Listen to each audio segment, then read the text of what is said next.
अस्सलाम वालेकुम। देखिए, आज का टॉपिक है 2.14 पेज नंबर 21 का एक्टिविटी जो है 2.6 है। ये आप सर्च कर लीजिएगा। इसमें क्या किया जा रहा है कि एक जो है टेस्ट ट्यूब लिया जा रहा है जिसमें सोडियम हाइड्रोक्साइड NaOH का सॉल्यूशन लिया गया है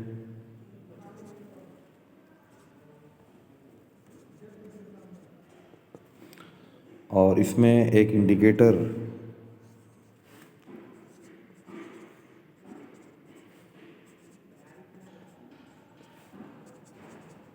फिनोल्फ्थैलीन मिलाया गया। तो फिनोल्फ्थैलीन का जो कलर आता है वो पिंक आता है। तो आप समझ गए होंगे कि ये कंपाउंड जो है ये बेस है, क्योंकि बेस में फिनोल्फ्थैलीन जो है पिंक रंग देता है। अब हम क्या करते हैं, इसमें HCl मिलाना शुरू करते हैं। तो हम देखते हैं कि जब हम HCl मिलाते हैं तो धीरे धीरे ये जो फिनोल्फ्थैलीन का पीला रंग होता है वो गायब होने लगता है और एक वक्त ऐसा आता है कि पूरी तरह से फिनोल्फ्थैलीन इंडिकेटर का पिंक रंग डिसअपीयर हो जाता है। इससे ये पता चल रहा है कि इस केमिकल ने डिस्ट्रॉय कर दिया या इस केमिकल के इफ़ेक्ट को इस केमिकल ने ख़त्म कर दिया, नलिफाई कर दिया। तो ये दोनों केमिकल एक दूसरे के बिल्कुल अपोजिट केमिकल्स होते हैं। OH वाले इस तरह के केमिकल को बेस माना गया है और H वाले इस तरह के केमिकल को एसिड माना गया है। ओके, यानी कि जब बेस में एसिड मिलाया जाता है तो दोनों एक दूसरे के इफ़ेक्ट को नलिफाई कर देते हैं और इन दोनों के बीच होने वाला जो रिएक्शन होता है, इसीलिए उसका नाम पड़ता है न्यूट्रलाइजेशन रिएक्शन।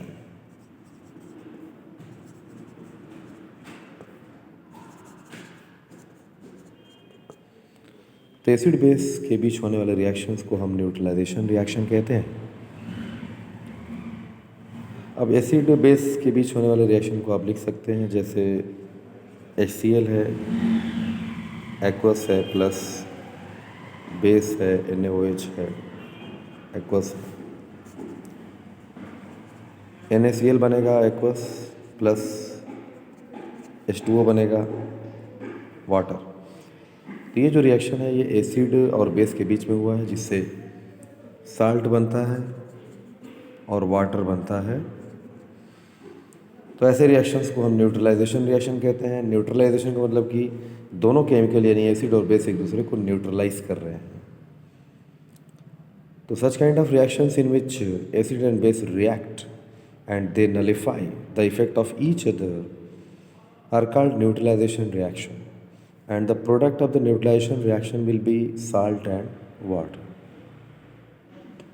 तो यहाँ से एक फार्मूला आप बना सकते हैं, acid plus base equal to salt plus water.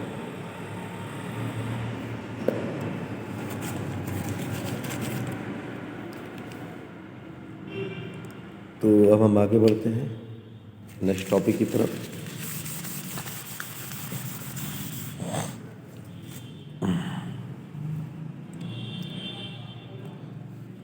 अब देखिए, एक्टिविटी नंबर है आपका 2.7। उसमें लिखा हुआ है reaction of metallic oxide with acid. इसमें लिखा हुआ है reaction of metallic oxide with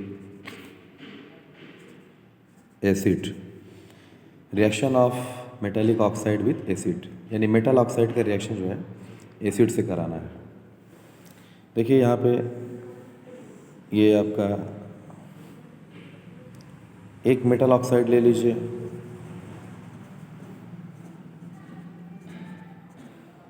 metal oxide जो आपकी बुक में दिया हुआ है वो ये दिया हुआ है, CuO दिया हुआ है। CuO यानी कॉपर का ऑक्साइड है, कॉपर एक मेटल है और CuO जो है कॉपर का ऑक्साइड हो गया। ओके, इसका नाम आप लिखेंगे copper second oxide, copper second oxide, क्योंकि यहाँ पे जो कॉपर है वो +2 फॉर्म में है और ऑक्साइड -2 फॉर्म में है। चूँकि कॉपर +2 फॉर्म में होता है तो इसीलिए कॉपर सेकेंड ऑक्साइड लिखा गया है। ये ब्लैक कलर का होता है। अब इस मेटल ऑक्साइड कॉपर ऑक्साइड की जो कि ब्लैक कलर का है, इसको आप टेस्ट ट्यूब में रख दीजिए और इसमें आप एसिड मिलाइए, डाइल्यूट जो है HCl हाइड्रोक्लोरिक एसिड मिलाया जाता है। तो देखा जाता है कि धीरे धीरे कॉपर ऑक्साइड का जो ब्लैक कलर है वो गायब होने लगता है, डिसअपियर होने लगता है और बाद में एक ब्लू ग्रीन कलर आ जाता है। तो ब्लू ग्रीन कलर आने की वजह से ये माना जाता है कि यहाँ पे रिएक्शन हुआ है। तो रिएक्शन की वजह से ब्लू ग्रीन कलर आ जाता है। तो रिएक्शन कौन सा है, कैसा होगा, जबकि दो केमिकल कांटेक्ट में है, एक केमिकल कॉपर ऑक्साइड है CuO है, दूसरा HCl है, तो रिएक्शन क्या होना चाहिए, रिएक्शन होना चाहिए CuO plus HCl equal to CuCl2 plus H2O। देखिए ये रिएक्शन है, इसको आप बैलेंस कर लीजिएगा, बैलेंसिंग मैंने बताया था, बैलेंस करने की कोशिश कीजिएगा। मैंने बैलेंस इक्वेशन नोट में लिख दिया है, आप देख लीजिएगा। यहाँ पे देखिए ये है आपका कॉपर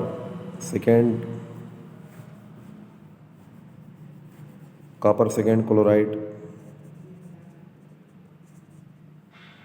यही होता है, ब्लू ग्रीन कलर का होता है।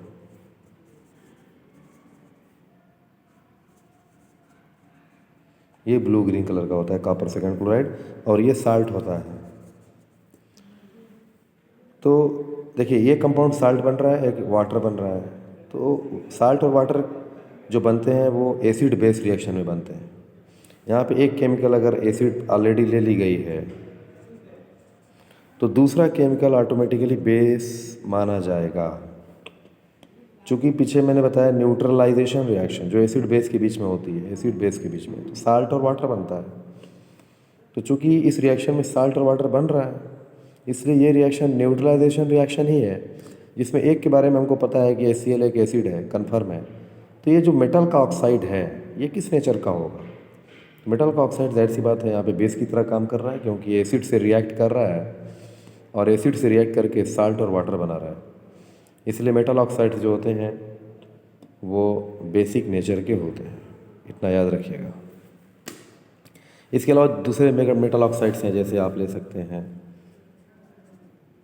सोडियम ऑक्साइड ले लीजिए, कैल्शियम ऑक्साइड ले लीजिए, मैग्नीशियम ऑक्साइड ले लीजिए। तो जितने भी मेटल ऑक्साइड्स हैं ऑल आर मेटल ऑक्साइड्स, तो सभी metal oxides near about basic nature के होते हैं, क्योंकि वो एसिड से रिएक्ट करके साल्ट एंड वाटर बनाते हैं। तो ये जो ब्लू ग्रीन कलर जो आ रहा है ना, ये बहुत इंपॉर्टेंट है। और यहाँ पे जो ये कॉपर ऑक्साइड है, कॉपर सेकेंड ऑक्साइड जो मैंने अभी यहाँ नाम लिखा था, कॉपर सेकेंड ऑक्साइड, फिर से लिख दे रहा हूँ। ये ब्लैक कलर का होता है और ये बहुत पूछा जाता है। ब्लैक कलर का कॉपर ऑक्साइड जब एसिड से रिएक्ट करता है तो ब्लू ग्रीन कलर का कॉपर क्लोराइड बनाता है और वाटर बनता है। तो ये कंपाउंड जो है कॉपर क्लोराइड है, मैंने लिखा हुआ भी है, यहाँ पे लिख दिया है कॉपर सेकेंड क्लोराइड। ये बेहद इंपॉर्टेंट रिएक्शन है क्योंकि कलर चेंज हो रहा है इसमें।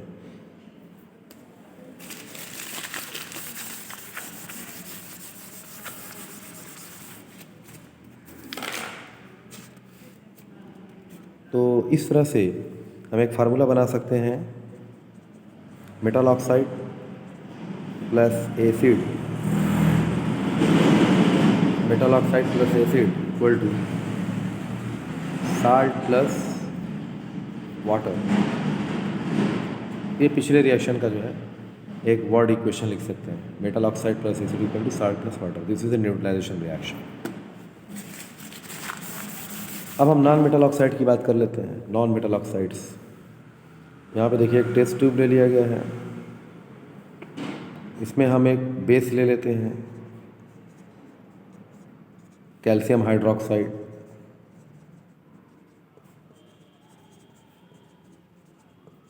ओके, कैल्शियम हाइड्रोक्साइड को बहुत अच्छी तरह जानते हो, लाइम वाटर के नाम से जाना जाता है या स्लैग्ड लाइम भी कहा जाता है, पीछे पढ़ चुके हैं आप,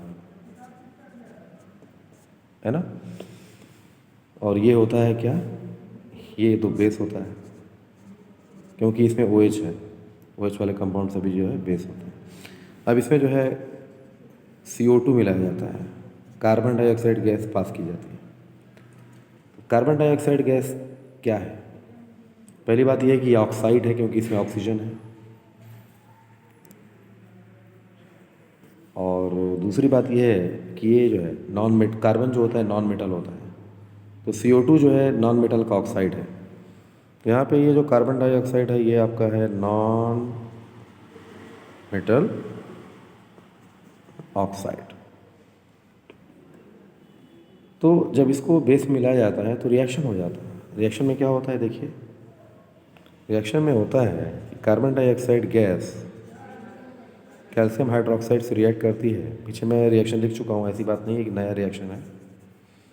कैल्शियम कार्बोनेट बनता है प्लस वाटर बनता है, ये बनता है। देखिए अब यहाँ पे कैल्शियम कार्बोनेट जो है ना, ये साल्ट है और ये वाइट कलर का होता है, सॉलिड के रूप में बनता है। ये रिएक्शन पीछे लिखा जा चुका है, और ये वाटर है। तो इस रिएक्शन में भी क्या हो रहा है, वाटर बन रहा है, साल्ट बन रहा है, लेकिन यहाँ पे एक जो नोन कंपाउंड है वो है बेस। एक जो जानकारी वाला कंपाउंड वो बेस है। तो हर हाल में दूसरा जो जिसके बारे में जानकारी नहीं है कि वो कैसा कंपाउंड है, तो जाहिर सी बात है वो एसिडिक होगा, सीधी सी बात। तो इस तरह से नॉन मेटल के ऑक्साइड्स जो कि बेस से रिएक्ट करते हैं और साल्ट और वाटर बनाते हैं, इसलिए नॉन मेटल के ऑक्साइड्स जो होते हैं वो एसिडिक नेचर के होते हैं। तो non metal oxides are acidic in nature. Non metal के ऑक्साइड जो होते हैं वो कैसे होते हैं, एसिडिक होते हैं। अभी पीछे मैंने बताया मेटल ऑक्साइड्स बेसिक होते हैं। तो याद रखिएगा non metal oxides are acidic in nature. और ये रिएक्शन काफ़ी पॉपुलर है, वाइट वाशिंग चूनाकली वाला रिएक्शन है, बेहद इंपॉर्टेंट है, पीछे लिखा जा चुका है, काफ़ी डिटेल में मैं पढ़ चुका हूँ इसके बारे में। तो ये आज का भी फिलहाल ही।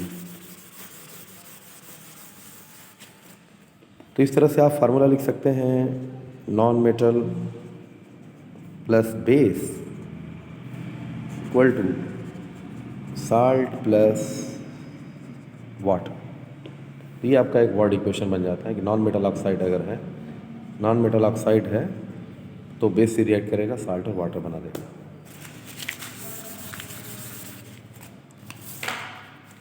अब आगे बढ़ते हैं। सारे नोट्स मैंने बनाए हुए हैं, नोट्स ठीक से पढ़ लीजिएगा। और वीडियो बहुत सिंपल मैं बोल रहा हूँ, ऐसा नहीं है, आप पूरा यकीन रखिए, मैं बहुत ही सिंपल बोल रहा हूँ और आपको पूरा समझ में आना चाहिए। देखिए अब देखिए कि 2.2 जो है हेडलाइन क्या कहती है, वो कह रही है कि what do all acids and all basis have in common. यानी कि एसिड्स और बेस में कॉमन क्या होता है, what is common in acid and base. यहाँ पे 4 कंपाउंड अगर एग्जांपल में लिए जाएं, जैसे कि 4 कंपाउंड यहाँ पे देखिए लिए जा रहे हैं। पहला एसिड है, पहला HCl है, अभी पता करते हैं। फिर दूसरा H2SO4 है, जो एक्टिविटी नंबर 2.8 की मैं बात कर रहा हूँ, जिसमें 4 कंपाउंड्स लिए गए हैं। HCl लिया गया, H2SO4 लिया गया, तीसरा कंपाउंड अल्कोहल लिया गया है। अल्कोहल का फार्मूला ये हो सकता है, अभी ऑर्गेनिक केमिस्ट्री में पढ़ेंगे आप। और चौथा कंपाउंड ग्लूकोज लिया गया है, ग्लूकोज ये हो सकता है, ये होता है C6H12O6। तो this is alcohol and this is glucose. Okay. तो अब हमें चेक करना है कि इनमें से कौन कंपाउंड एसिड है और कौन सा कंपाउंड बेस है। देखिए, इन सभी कंपाउंड में हाइड्रोजन है। HCl में हाइड्रोजन है, H2SO4 में हाइड्रोजन है, C2H5OH में भी यहाँ हाइड्रोजन है, यहाँ भी हाइड्रोजन है, 2 जगह है। ग्लूकोज में भी बहुत सारे हाइड्रोजन हैं। तो क्या सभी हाइड्रोजन वाले कंपाउंड एसिड होते हैं या ऐसी बात नहीं है, ये हमें चेक करना है। तो ये हमें फिगर नंबर 2.3 से चेक करना होगा। अभी मैं फिगर नंबर 2.3 आपको बताता हूँ, ज़रा ध्यान से देखिएगा उसमें क्या किया जा रहा है। देखिए यहाँ पे क्या है, इस फिगर को ध्यान से देखना है आपको। इस फिगर को देखिए ध्यान से, देखिए ये इस तरह से देखिए। यहाँ पे ये एक बीकर है आपका, इसमें देखिए रबर कॉर्क लिया गया है, रबर का है ये, और इसमें जो है 2 जो है नेल सुई, वो जो है कील जो है धंसा दी गई है। इसमें डाइल्यूट HCl सॉल्यूशन ले लिया गया है जो हल्का पीला दिख रहा है। ओके। अब देखिए एक नेल से एक तार को इधर ऊपर की तरफ ले जाके स्विच के साथ जोड़ते हुए, बल्ब के साथ कनेक्ट करते हुए पॉजिटिव पोल से कनेक्ट किया गया है। पॉजिटिव पोल से, ये पॉजिटिव पोल है, बड़ा वाला पॉजिटिव होता है। ये बैटरी लगी हुई है, 6 वोल्ट की बैटरी लगी हुई है। 2-2 वोल्ट के 3 सेल मिला के 6 वोल्ट की बैटरी बन गई है। देखिए कुल 3 सेल हैं इसमें, एक प्लस छोटा, एक बड़ा एक छोटा है। तो छोटा वाला माइनस होता है, वो कैथोड होता है। इस वाली नेल को, कील को जो है कैथोड से कनेक्ट कर दिया गया है, इस वाली नेल को जो है एनोड से कनेक्ट कर दिया गया है। अब बारी बारी से इन चारों केमिकल का एक्सपेरिमेंट किया जाएगा, HCl का, H2SO4 का, अल्कोहल का और ग्लूकोज का किया जाएगा, और देखा जाएगा कि कौन सा केमिकल इलेक्ट्रिसिटी को कंडक्ट करता है, यानी करंट को बहा देता है। किस केमिकल का आबी महलूल जो है करंट को बहा देता है। पहले हम पहला वाला केमिकल HCl ले लेते हैं। तो HCl का जब हम यहाँ पे महलूल रखते हैं तो हम देखते हैं स्विच ऑन करने पे कि बल्ब जलने लगता है। इसका मतलब ये है कि HCl के अंदर कैटायन और एनायन बनाने की क्षमता है। इस तरह से HCl जो होता है वो कैटायन एनायन बना सकता है। तो ये HCl है, और आप देखिए कि HCl किस तरह से बना सकता है। HCl H+ दे सकता है, Cl- दे सकता है। तो जब HCl का आबी महलूल यहाँ पे एक्वा सॉल्यूशन अगर करंट बहा रहा है, इलेक्ट्रिसिटी कंडक्ट कर रहा है, इसका मतलब ये है कि HCl जो है 2 तरह के आयन पैदा करने की सलाहियत रखता है। एक कैटायन पैदा कर सकता है और एक एनायन पैदा कर सकता है। तो इस तरह से HCl एक कैटायन पैदा कर रहा है, हाइड्रोजन आयन, और दूसरा एनायन पैदा कर रहा है।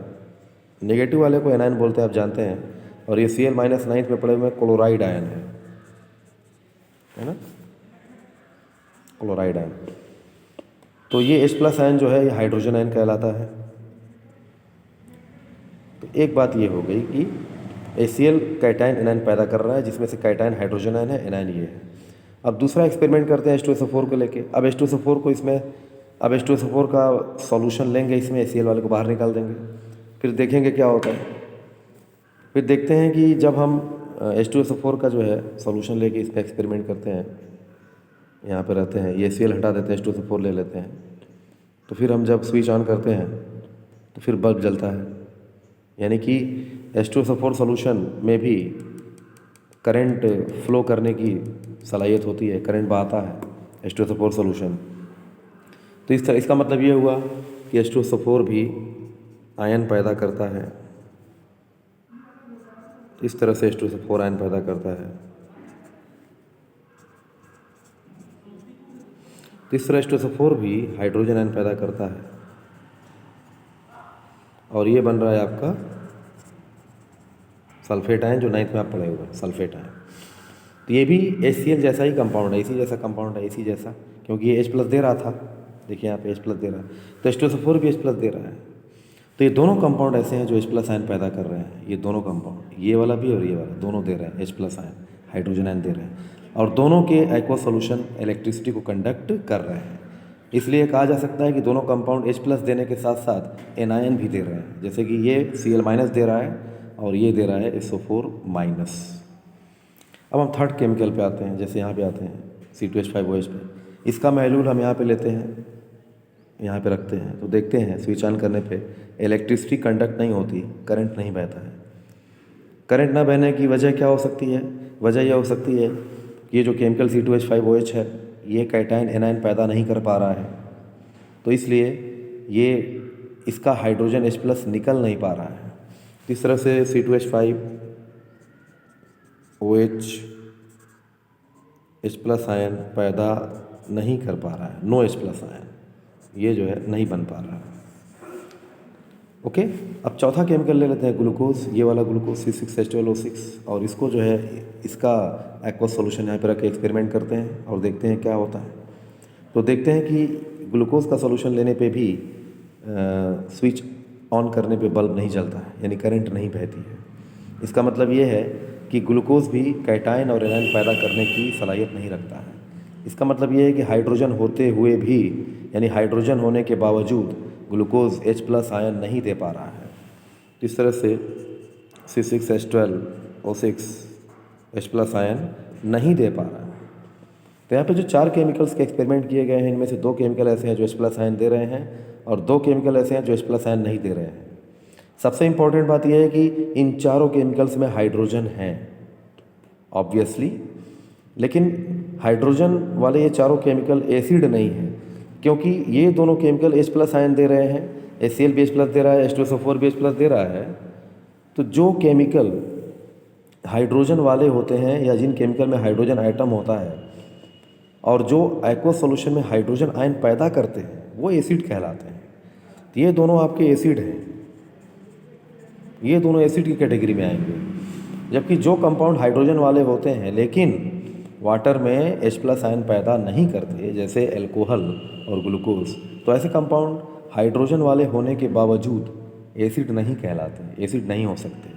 तो यहाँ पे अल्कोहल और ग्लूकोज एसिड नहीं है, जबकि HCl हाइड्रोक्लोरिक एसिड और H2SO4 सल्फ्यूरिक एसिड ये दोनों एसिड हैं, और जबकि अल्कोहल और ग्लूकोज एसिड नहीं है। ये एक्सपेरिमेंट यही शो कर रहा है।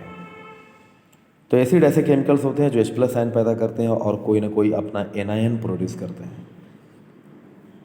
और इसी तरह से बेस के बारे में भी कहा जाता है। बेस जो होते हैं, बेस कैसे केमिकल्स होते हैं, तो जैसे सीधे सीधे हम बोल दें कि बेस ऐसे केमिकल्स होते हैं जो हाइड्रोक्साइड आयन पैदा करते हैं। यहाँ पे एक्सपेरिमेंट करने की ज़रूरत नहीं है, बहुत ज़्यादा लेंदी कोर्स हो जाता है, तो शॉर्ट में करने के लिए ये देखिए।